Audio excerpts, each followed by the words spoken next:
반갑습니다 형님들, 안녕하세요. 오늘도 제 숲TV 생방송 와주셔서 감사드리고, 생방송 보시는 형님들은 추천과 즐겨찾기, 이따 유튜브로 보시게 될 분들도 구독과 좋아요 한 번씩 눌러주시면 감사하겠습니다. 오늘 첫 경기는 토론토 대 클리블랜드인데요, 얘네들이 올 시즌 두 번 다 맞대결을 해가지고 클리블랜드 전부 홈이었는데, 오늘은 또 이제 토론토가 홈에서 클리블랜드를 불러드립니다. 근데 그때 전부 다 토론토가 이겼었거든요. 한 번은 클리블랜드가 애들을 많이 빼줬어요. 모블리 혼자 뛰었나 그랬는데, 어쨌든 그 다음 경기 때도 사실 클리블이 그때는 좀 주전들을 많이 썼는데, 그때도 토론토가 이겼었습니다. 첫 경기는 애들이 많이 빠졌으니까 보지 말고, 이날도 보니까 뭐 잉그램 같은 애도 별로 못하기도 하고 바렛도 별로 안 좋았고요. 그러니까 아주 막 토론토가 베스트급이 터진 거냐, 그것도 아니었거든요. 뭐 야투가 잘 들어가긴 했는데 3점 같은 것들은 평범했다고 봐야 되고, 뭐 미첼도 3점 같은 거 안 꽂혀, 가일란드도 없기도 하고, 클리블이 좀 별로였던 날처럼 보여요. 3점 같은 거 뽀록 터지고 그런 날은 아니라는 얘기가 되는 거거든요. 저는 계속해서 토론토가 어제는 정말 좀 애매했습니다. 공격이 너무 안 됐어요. 3점 슛이 50%로 들어갔는데, 근데 야투를 되게 못 넣었습니다. 2점 야투가 많이 삑 나가지고 좀 복잡하네 토론토가 뭔가. 그리고 또 이제 바렛까지, 어제 뭐 잉그램이나 뭐 반즈, 퀴클리 다 못했는데 그나마 이제 바렛 혼자 잘 넣고 있었거든요. 근데 그 바렛까지 부상으로 나가 떨어졌습니다. 내일은 근데 이제 퍼들이 뛸 수도 있는데, 그래도 퍼들이 있을 때와 없을 때 차이는 뭐 림수비가 기본적으로 된다는 거라든지, 그리고 이런 리바 차이, 직전 경기 때는 토론토가 뭐 그 브루클린이 리바를 많이 못 가져가긴 했습니다만은, 퍼들이 있을 때와 없을 때 상대한테 오펜 리바를 내주는 차이도 꽤나 이렇게 좀 있는 편입니다. 그리고 클브는 직전 경기 때 갈란드가 되게 못했어요. 좀 짧게 뛰기도 하고, 대신에 미첼이 한 번 더 영웅적인 활약을 해가지고 뭐 승리하고 이랬는데, 요즘엔 좀 안정감 있는 선택지가 아니기는 하죠. 어제 경기는 뭐 클리파가 하든이 되게 못했다던가 그런 거 하면은 또 이제 주바치한테 인사이드 찢어지기도 하고 이래가지고, 클블이 저는 그렇게까지 뭐 믿을만한 선택지는 아니라고 생각을 해요. 그러니까 뭐 둘 다 요즘에 수비는 잘 되고 토론토가 공격이 잘 되는 편이다 이렇게 나와 있는데, 당장 어제만 해도 2점슛 야투가 되게 별로였었거든요. 그래서 그냥 요즘에 양팀 색깔로는 난 차라리 언더가 조금 더 낫지 않나, 오히려 뭐 그런 생각까지 들던데. 네, 기본적으로 이렇게 퍼들이나 알렌, 지난번 경기는 둘 다 센터가 없었지만은 센터들이 있으면은 또 팀의 이런 좀 페이스 같은 것들이 떨어지는 것도 생각을 해봐야 될 것 같고, 저는 둘 다 요즘에 야투발 같은 것들은 그렇게 막 대단한 시기는 아니라고 보기는 해요. 그냥 토론토도 솔직히 막 그렇게 엄청 믿을 것 같지는 않은데, 어쨌든 요즘에 분위기가 그래도 좋은 편이라는 거. 아마 11승 1패인가 그러죠 지금 7연승에다가. 나는 그래갖고 여태까지 클블 상대로 2번이나 해냈던 건 그건 운은 아닌 것 같다. 그냥 언더라든지 토론토의 프레 생각하고 있는데, 아무래도 토론토 프레는 좀 무섭긴 합니다. 여태까지 이긴 게 그게 사실 좀 맞는 건가 싶기도 하고.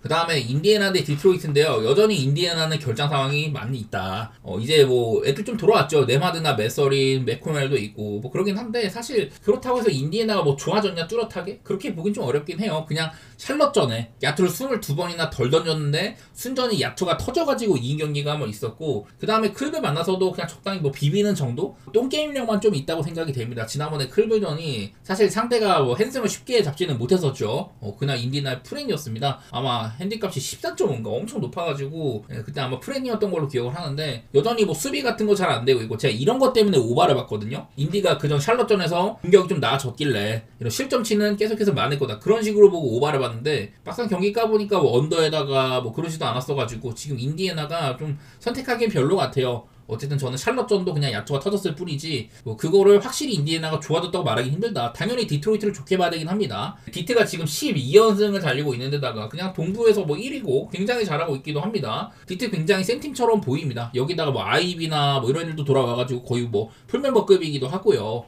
그전까지는 제가 디트로이트의 이런 벤치 포인트가 많이 터졌다 이런 것들을 좀 지적을 했었는데, 지난번에 미러키전에서도 3쿼터 때 확 휘어잡는 거 하면은 괜찮게 돌아가는 것 같아요. 그냥 디트로이트가 참 듀렌의 성장세 이런 것들도 보이는 것 같고, 스튜어트와 듀렌이나 뭐 이런 애들이 같이 있으면 인사이드 지배력이 엄청나다. 3점이 사실은 안 터진 날도 꽤 있었거든요. 딱히 그런 거에 크게 의존하는 것 같지는 않다, 뭐 그렇게 보여서 그냥 디트로이트의 지금 기본 체급이 높다고 생각이 됩니다. 원정이어도 인디애나가 사실 뭐 잘하고 있진 않아가지고 저는 디트로이트를 좋게 볼 것 같아요. 그냥 막연하게 공수 양면에서 지금 퀄리티가 좋은 팀 같아서.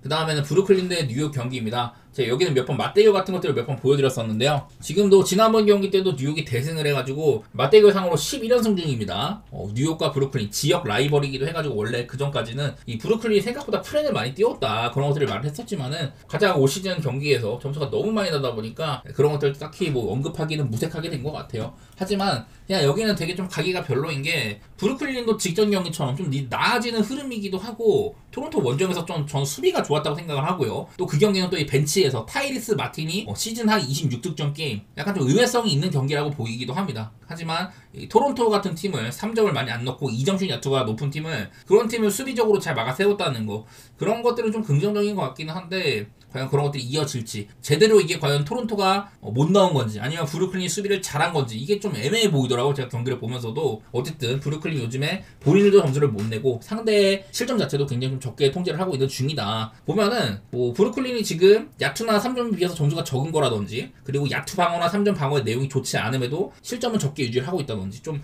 그 본인들도 적게 쏘고 상대도 적게 쏘게 만드는, 저는 그런 움직임이라고 얘기를 많이 했었거든요. 그러다 보니까 지금 브루클린이 꽤나 또 언더팀으로 보입니다. 시즌 초반에는 이게 애매했는데 요즘엔 또 작년 색깔을 따라가는 것 같기도 해요. 어쨌든 언더팀의 냄새가 좀 나는 것 같고, 반대로 뉴욕 닉스가 되게 오락가락합니다. 얘네들은 언더오버를 믿을 만한 놈들이 아니에요. 지난번에 뭐 브루클린 상대했을 때처럼 엄청 뭐 터지는 거 하면은 또 그냥 막 안 터지고 뭐 그러기도 해가지고, 전 뉴욕 닉스 경기는 언더오버를 건드리면 안 된다고 생각을 하는데, 근데 현 시점에서는 229.5면은 사실 좀 메리트가 있어요. 저거는 나 언더 볼만한 것 같은데, 뉴욕의 14.5, 전 이거는 언더오버보다도 건드리기 더 별로 같아 보입니다. 뉴욕 닉스 경기가 좀 선택하기 별로입니다. 저는 한다면은 그냥 언더 정도만 좀 생각해 볼 것 같아요.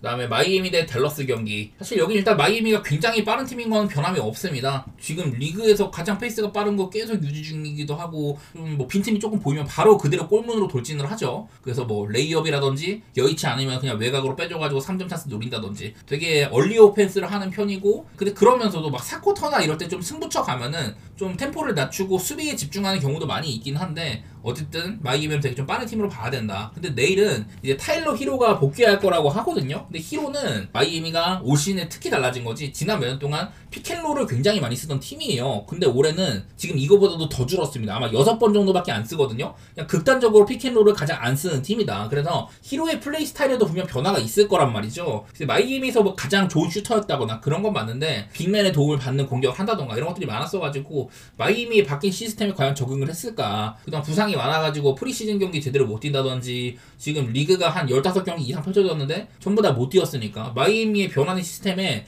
적응을 할 수 있을지 잘 모르겠어요. 좀 이제 마이애미가 내일은 좀 애매하다는 얘기가 되긴 하지만, 당장에 히로가 한 30분 이상 뛴다던가 그럴 것 같지는 않아가지고, 일단 저는 마이애미는 원래 시각대로 볼 것 같기는 해요. 어쨌든 히로처럼 슈팅 퀄리티가 있는 친구가 왔다는 거는 그거대로 마이애미에 도움되는 거기도 합니다. 그냥 맨날 말하는 거, 마이애미는 요즘 이런 뭐 3점 같은 것들도 꽤나 터지고 있는 거 하며, 수비에서 야투 방어 1등, 3점 방어 2등인데도 실점이 17등이다. 한마디로 상대한테 기회를 굉장히 많이 제공하는 거거든요. 그만큼 마이애미는 뭐 빠른 팀이라는 얘기가 매번 말씀드리고 있는 거고, 그리고 댈러스는 요즘에도 뭐 수비 같은 것들이 조금 나아지긴 했는데, 이게 연장 가가지고 좀 뻥튀기가 많은 거예요. 댈러스의 최근 이제 한 5경기, 그 전에 이제 클리퍼스랑도 연장 갔었고 포틀랜드랑도 엄청 고득점 게임 하고요. 그나마 요즘에 좀 뻥튀기가 많이 되어 있던 거에 비해 다시 좀 언더 게임이 많아져가지고 완화된 거긴 한데, 어제는 댈러스는 이런 것보다도 더 언더 냄새가 많이 나는 그런 팀이기도 합니다. 수비가 기본적으로 좋아요. 댈러스는 사실 오바가 났던 게임들 보면 뭐 디아네로 러셀이 좀 잘 터지는 경기나 나지 마샬이 또 활약하는 경기, 이런 것들이 많았는데,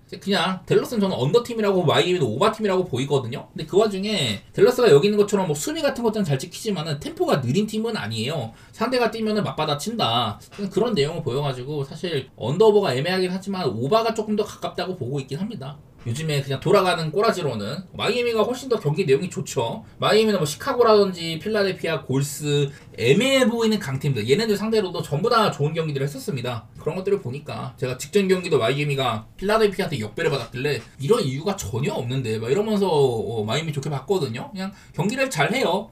그냥 스포일스트라 감독이 너무 좋은 감독 같아.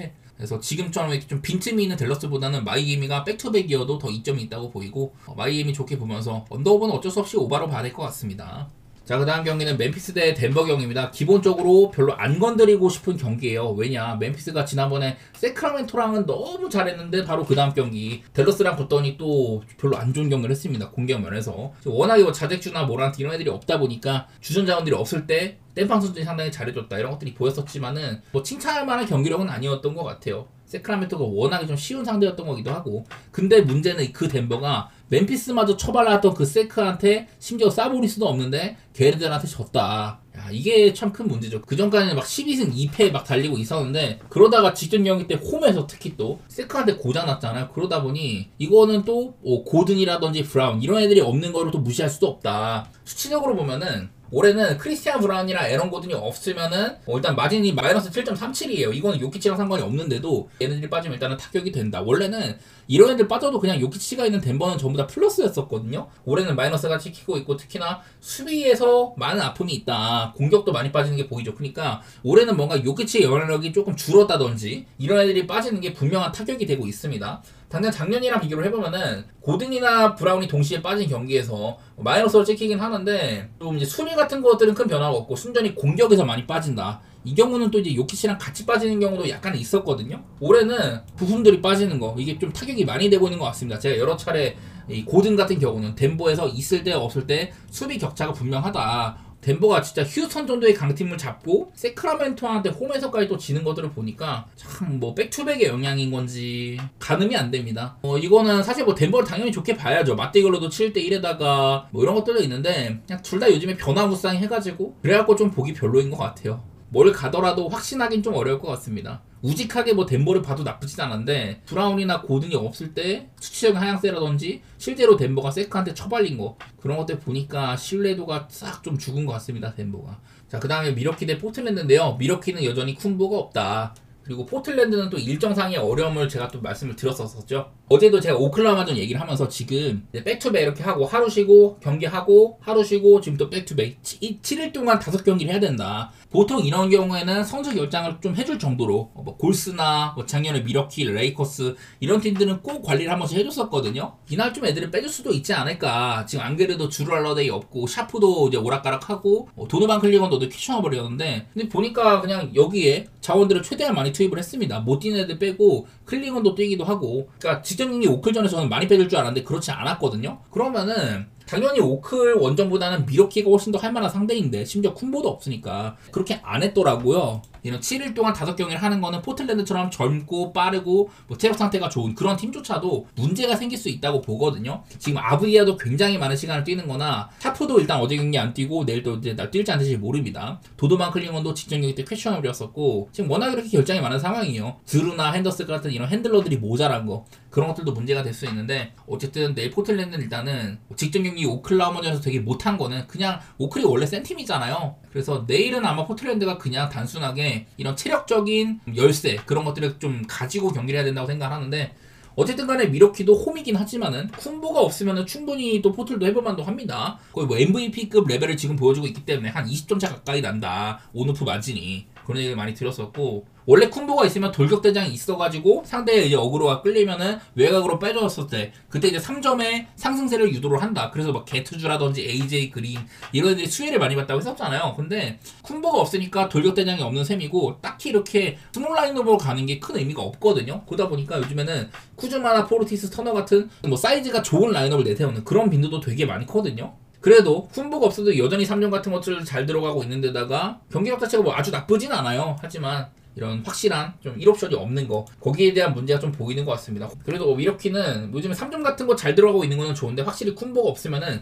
자유투 생산력도 많이 떨어지기도 하고요. 그리고 포틀랜드는 요즘에 3점을 굉장히 많이 쏩니다. 최근 5경기 44.4회를 쏘고 있거든요. 아마 대충 한 평균 5개 정도 올랐을 거예요. 요즘에 오히려 3점의 개수를 많이 늘렸는데 근데 지금 3점의 꼬라지가 30.8%로 안 좋은 효율로 쏘고 있다. 이래가지고 포틀랜드가 좀 안 좋았거든요. 단순히 지금 최근 9경기 동안 2승 7패인 것도 있기도 하고 제가 사실 포틀랜드의 일정이 좀 많이 빡셌다. 마이애미, 올랜도, 뉴올, 휴스턴, 댈러스, 피닉스, 시카고, 골스, 오클라호마 딱 이제 오클라호마를 잡은 다음에 그나마 쉬운 뉴올 잡은 거 그거 말고는 뭐 승리가 거의 뭐 없다시피 했었어요. 골스 잡은 것도 사실은 좀 큰 수확이고 포틀랜드가 지금 일정이 어려운 거라든지 안 들어가는 3점을 고집을 한다든지 이렇게 안 좋은 면만 많이 노출이 좀 보이는데 과연 그거랑 쿤보가 없는 미러키의 허점 그거 중에 뭐가 더 클 거냐 그런 것들 따져봐야 되는 경기 같은데요. 결론적으로는 어려운 경기가 될 거라고 보입니다. 그냥 요즘에 미러키가 오바팀처럼은 안 보이거든요. 근데 포틀랜드는 다 오바팀이기는 해.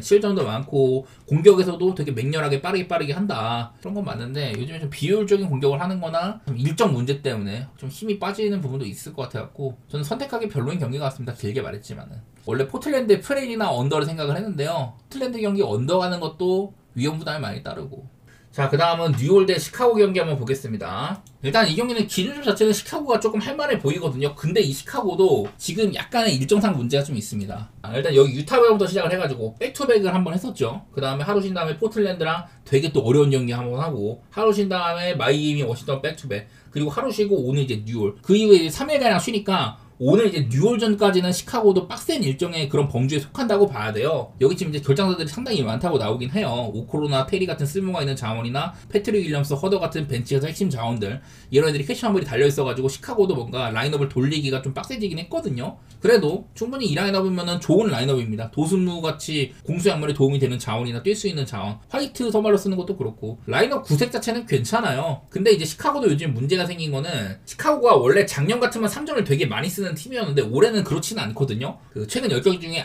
앞쪽 5경기 그리고 뒤쪽 최근 5경기 이렇게 볼 텐데, 앞쪽 5경기에서는 경기는 3점을 33.4회밖에 안 쐈어요. 많이 안 쏘면서 효율이 좋았거든요. 그런데 그러다가 요즘에는 3점 횟수를 거의 14.5회를 늘렸습니다. 3점을 되게 많이 쏘는데 비효율이에요. 34.7%밖에 안 들어간다. 3점을 늘렸는데 더 안 좋은 이런 확률로 쏘고 있다 보니 거기서 잃는 것들이 조금 컸었거든요. 근데 그 가운데서도 덴버나 포틀랜드, 워싱턴 이런 애들 잡으면서 오히려 그 전보다 승리 자체는 많이 챙겨갔어요. 난 그래서 요즘 시카고가 뭔가 지들의 플레이는 잘 안 되고 뭔가 변화가 있는 와중인 것 같은데, 어쨌든 내일 상대하는 뉴올은 쉬운 상대는 맞다. 단순하게 뉴올에서는 공수 양면에서 되게 좀 안 좋은 팀입니다. 가끔가다 데릭 퀸이 좀 좋은 메모 보여준다거나 자이온이 나올 때 인사이드 경쟁력이 있다거나 그런 건 있지만은 기본적으로 공수 양면에서 많이 좀 떨어지는 팀이라고 봐요. 이제 뉴올리언스는 올 시즌은 탱킹을 할 필요가 없는 팀이다. 내년에 픽이 없기 때문에 남 좋은 일만 하고 있는 중이라고 했는데, 그런 와중에서도 지금 2승 15패로 그냥 가장 못하는 팀 중에 하나거든요.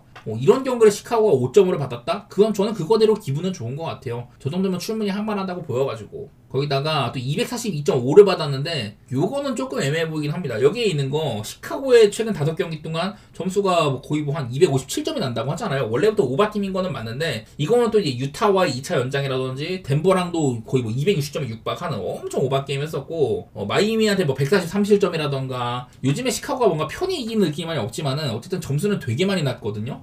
연장도 껴있기도 하고, 그래갖고 뻥튀기가 많이 되어 있다고 생각을 하기는 합니다. 이게 242.5라는 기준점으로는 그 뉴올리언스가 지금 17경기 중에 5번밖에 저거를 넘은 적이 없었고, 시카고는 반반입니다. 16번 중에 8번. 그러니까 뉴올리언스가 그렇게까지 저 정도의 언더오버 값을 넘은 적이 많이 없다는 얘기거든요. 242.5는 지금은 조금 높아 보이긴 한다. 전 뉴올리언스가 저렇게까지 상대랑 많이 주고받을 수 있는 그런 팀처럼은 안 보여요. 이게 내일 기준점이 어떻게 될지는 모르겠는데, 만약에 오른다, 1점이라도 오르면 243.5가 되면은 그 243으로도 양 팀이 아마 한 3번 정도 그 횟수가 떨어질 거거든요. 그 넘은 횟수가. 그래서 아마 243이 되면은 그거 하나만으로도 언더가 좀 좋아질 것 같은데, 일단은 지금 242.5로도 이것만으로도 언더를 좀 볼만하기는 해요. 시카고는 분명 빠른 팀이지만 가끔가다 똥게임을 할 때도 있고, 뉴올리언스는 이렇게 점수를 많이 주고받을 만한 역량이 조금 떨어진다. 저는 그렇게 좀 보고 있습니다. 자, 그 다음은 피닉스 대 휴스턴 경기입니다. 저는 작년부터 얘네들의 맞대결상으로는 상성관계를 많이 외쳤었어요. 자, 일단 작년에 3번 모두 다 피닉스가 패배를 했었는데, 이게 왜 그러냐면은 점수차보다도, 자, 먼저 이제 피닉스입니다. 이날 야투 시도가 89개, 자유투가 11개입니다. 근데 이 휴스턴 보면은 97개, 24개. 그러니까 자유투만으로도 한 13번 차이가 나는 거라서, 이거를 나누기 이 정도 하면은 한 6번 정도의 공격 기회를 더 가져간 거죠. 거기다가 야투까지 8번 차이니까 거의 한 14번 정도의 공격을 더 했다고 보면 되는 거거든요. 제가 매번 말하는 휴선이 상대보다 더 많은 공격 기회를 가져간다. 그런 것들이 이 피닉스한테 상당히 많이 부합을 합니다. 자, 두 번째 경기. 이날 피닉스는 야투 내용은 좋았지만은 야투를 73번밖에 못 쐈어요. 그리고 자유투는 20번이다. 근데 휴스턴은 야투를 기본적으로 15번을 더 쐈고요. 자유투는 그 5번 정도 더 많이 던졌으니까 기본적인 야투 시도 횟수 차이가 휴스턴이 확실히 더 많이 가지고 간 거거든요. 지난 맞대결 3번 모두 다 휴스턴이 피닉스보다 평균적으로 못해도 10번 이상의 공격을 더 했다. 이 의미가 되는 거거든요. 제가 매번 부르짖는, 상대보다 물리적인 공격 기회 횟수가 많을수록 승리할 가능성이 확실히 더 올라간다. 당연히 득점 찬스가 많으니까. 기울어진 운동장에서 시작을 하니까. 거기다 휴스턴은 지금 요즘은 조금 떨어졌지만 여전히 3점 같은 게 42%에다가 그냥 공격이 리그 전체 1등급이거든요. 그런 팀이라서 나는 휴스턴이 일단은 좀 기울어진 운동장에서 할 가능성이 많다. 그런 느낌이 좀 있어요. 근데 일단 내일은 듀란트가 없습니다. 듀란트가 이제 개인 사유로 한 2-3경기가나 결장을 할 거라고 하는데, 근데 얘네 경기를 볼 때마다 듀란트가 캐리에서 이긴 뭐 미러키전 같은 경기도 있어요. 뭐 클러치 타임 때 듀란트 같은 확실한 옵션이 있으면은 팀에 도움이 되는 건 사실인데, 근데 그 전에 뭐 턴오버를 날린다든지 솔직히 야투가 안 좋은 날도 많이 있습니다. 여기도 보면 듀란트가 있을 때와 없을 때 수치상으로 그렇게 큰 차이가 없어요. 오히려 없을 때가 한 1점가량 좋아지는 것들이 있다. 공격이나 수비 아무래도 별 차이가 없고, 오히려 듀란트가 없을 때 팀의 2점슛 야투율이 한 2%가량 올라간다든지 3점도 8%가량 올라갔거든요. 듀란트가 없을 때가. 이런 것들을 보니까 생각보다 이렇게 효용 자체는 그렇게 크지 않았다는 얘기가 되는 거거든요. 내일 아마 듀란트가 없으면은 뭐 아담스를 써가지고 2빅이나 3빅을 구성한다던가, 아니면 리드 셰퍼드 같이 요즘 잘하고 있는 이런 선수들, 가드 선수들을 올릴 수도 있는데, 뭐가 됐든 간에 휴스턴이 아마도 빅 라인업을 쓰는 게 피닉스를 괴롭히기에는 좋을 거예요. 그래서 나는 뭐 피닉스가 백투백이라던가 뭐 여태까지 휴스턴한테 되게 많이 고전을 했던 거, 물론 올해는 좀 상황이 다를 수는 있겠지만은 작년에 보여준 이런 지표상으로는 저는 또 한 번 휴스턴이 좀 편하게 경기를 할 거라고 생각이 됩니다. 과연 내일 휴스턴이 야투가 진짜 너무 개썩으면 문제가 되겠지만은 일단은 휴스턴 보기엔 나쁘지 않아 보이기는 하네요. 아마 마크 윌리엄스 같은 애들이 지금도 30분을 못 뛰는데 아마 내일도 뭐 파울 관리라든지 그런 것들이 안 되면 좀 짧게 뛸 수도 있고, 자원상으로도 조금 빠진 면모도 있고요. 던같이 이 허슬에 있는 이런 애들이 빠진 것들도 마이너스라고 봐가지고, 겉으로는 듀란트가 빠진 휴스턴 이게 조금 리스크긴 합니다만은 수치적으로는 그렇게까지 큰 문제는 없던 걸로 보여서 저는 휴스턴을 좋게 보는 그런 매치가 될 것 같습니다. 자, 그 다음에는 세크라멘토 대 미네소타 경기입니다. 얘네들이 얼마 전에도 한번 붙은 적이 있었어요. 110대 124로 무난하게 미네소타가 대승을 했었다. 이날 들여다보면은 일단 사보니스가 34득점을 한 경기에 올 시즌 최고의 활약을 했던 경기다. 근데 이 사보니스가 지금 누워있죠. 뭐 라빈도 적당히 한다든지 얼추, 그러니까 세크가 다른 날보다 뭐 나빴던 날은 아니라는 소리가 되는 건데, 근데 이날 뭐 미네소타 따져보면은 앤트맨도 3점 같은 거 안 들어가면서 되게 별로였었습니다. 뭐 랜들이 괜찮은 활약을 한다던가 리드도 슬슬 살아난다든지 이런 것들이 보이는 거는 좋았는데, 마땅히 이날 뭐 미네소타도 야투발이 그렇게 막 잘 선다는 아니거든요.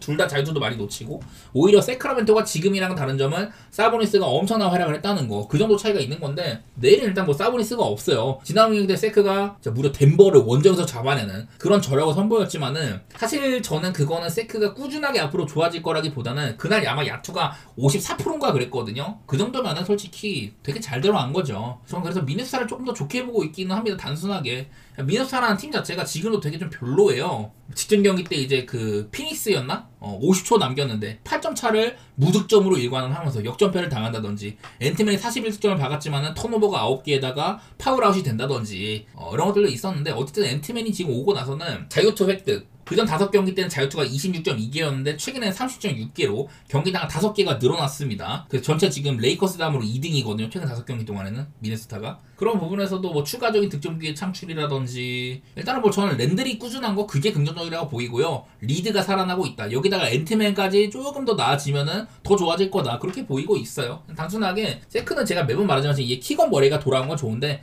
이 라인업으로는 수비가 잘 될 턱이 없다. 공격도 어떤 뭐 작업을 통해서 잘 된다거나 그런 것들도 없고요. 지난번에 덴버전은 키건 머레이도 아주 쏠쏠했고 슈로더도 정말 그보다 좋을 수가 없었고, 서울로 또 4쿼터 때 엄청난 활약을 하는 4쿼터에만 15득점 넣었죠. 그런 경기다 보니까 그런 긍정회로가 모두 다 터진 경기가 또 한 번 일어나는 거는, 이거는 좀 어렵지 않을까, 그런 생각들을 했습니다. 여기다가 미네소타는 5할 이상의 강팀들한테는 0승 6패로 전패지만은 5할 미만의 약팀한테는 10승 0패로 전승이었다. 이런 것까지 해가지고 핸디값이 조금 마음에 안 들지만 저는 미네소타를 좋게 보고요. 공통적으로 요즘에 237 정도면 저는 언더 보는 게 옳다고 생각을 합니다. 지난번처럼 세크가 터지기는 어려울 것이다. 이게 좀 중론이네요.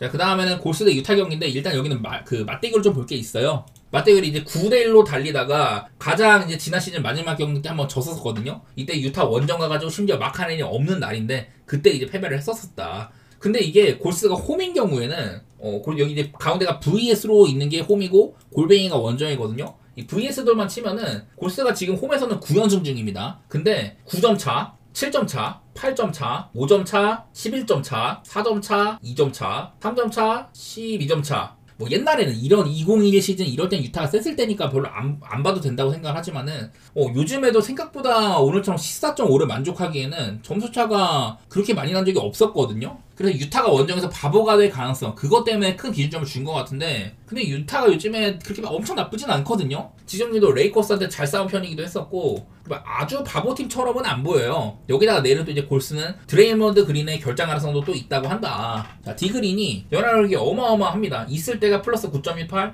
없을 때는 마이너스 10.21이다. 그냥 대놓고 한 19점 정도 차이가 나는 겁니다. 득점도 그린이 없으면 6점이 빠지고 실점은 13점이 많아진다. 이런 상황이어가지고 저는 만약에 내일 골스에서 그린이 안 나온다면은 사실 여러 부분에서 좀 빠질 걸로 보이긴 하거든요. 이게 제가 어제 경기를 안 넣었지만은 이 유타의 최근 이런 언더오버는 거의 뭐 한 270점이 난다고 하는데 이건 연장도 많은 것도 있었고요. 좀 뻥튀기가 많이 돼 있습니다. 당장 직전 경기 레이커스랑 점수가 이제 214점밖에 안 났으니까 언더오버는 좀 가기 별로 같기는 해요. 어쨌든 유타는 그래도 좀 빠른 공격을 하고 마카넨이 지금 리그에서 이런 그 역습 포지션이 가장 많은 선수이기도 합니다. 원래부터 수비가 안 되고 이래가지고 240.5의 기준점은 이런 뻥튀기를 감안을 해도 사실 유타는 오버하기 좋은 팀이거든요. 대신에 원정으로 가면은 득점력이 한 24점이 떨어지고 실점은 뭐 한 8점이 줄어든다 이런 게 있기 때문에 언더오버는 별로 그냥 마음에 안 들어요. 홈보다는 확실히 원정일 경우에 득실 합해가지고 홈에서는 257점 원정에서는 225.3점 이러니까 32점 정도 차이가 나버리는지라서 그런 점에서 그냥 유타의 원정은요 저는 별로 안 건드리는 게 맞다고 생각을 하고 개인적인 관점에서 저는 유타의 프레를 좀 더 보고 싶기는 합니다. 제가 생각하는 것만큼 골스가 그렇게 막 단단하지는 않다 이런 생각도 들고 커리 같은 애들 야투발에 뭐 그나그나 의존하는 것도 좀 있기 때문에 차라리 유타의 프레를 좀 더 보고 싶은 매치이긴 하네요.